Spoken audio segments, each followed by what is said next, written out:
Are you ready for painting number 2? I thought this was a rather simple nature painting.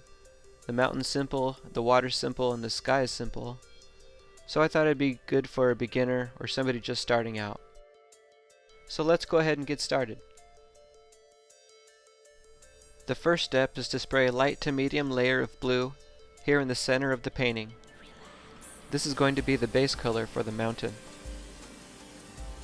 Now we're going to use this corner as the edge to make our mountain.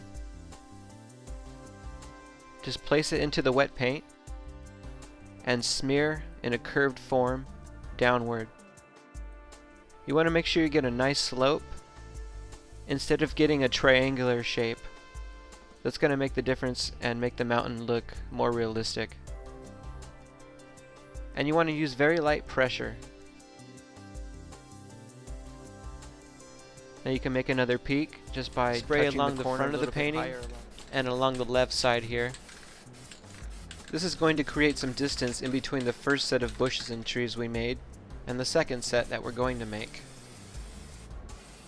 Next, we're going to create the color we're going to use to highlight the bushes and trees.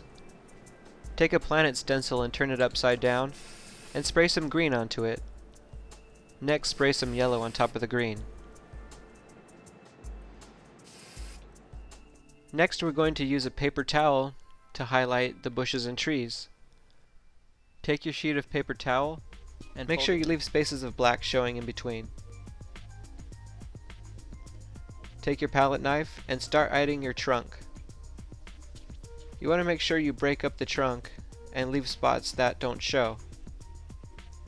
You want to put the most pressure on the blade of the palette knife at the bottom of the tree, and as you start to move up. Now we're going to start working on the water. So take your can of black and spray a light layer across the base of the trees and the base of the waterfalls and on each side.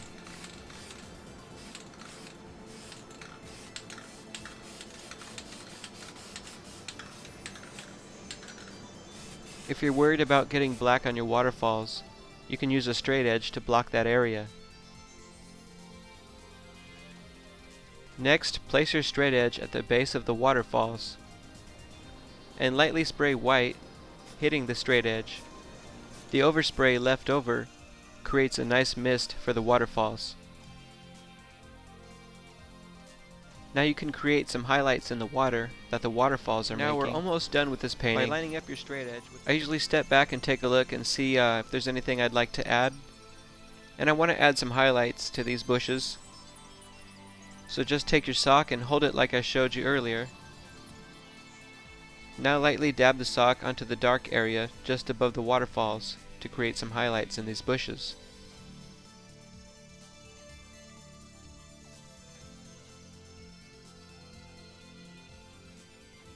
Now you can take your palette knife and add a few small details by scratching in some blades of grass and some twigs and branches here and there. And use a ballpoint pen and just sign your name like you would on a piece of paper. Don't forget to date it as well. Alright, let's take a closer look at this painting and see our finished product.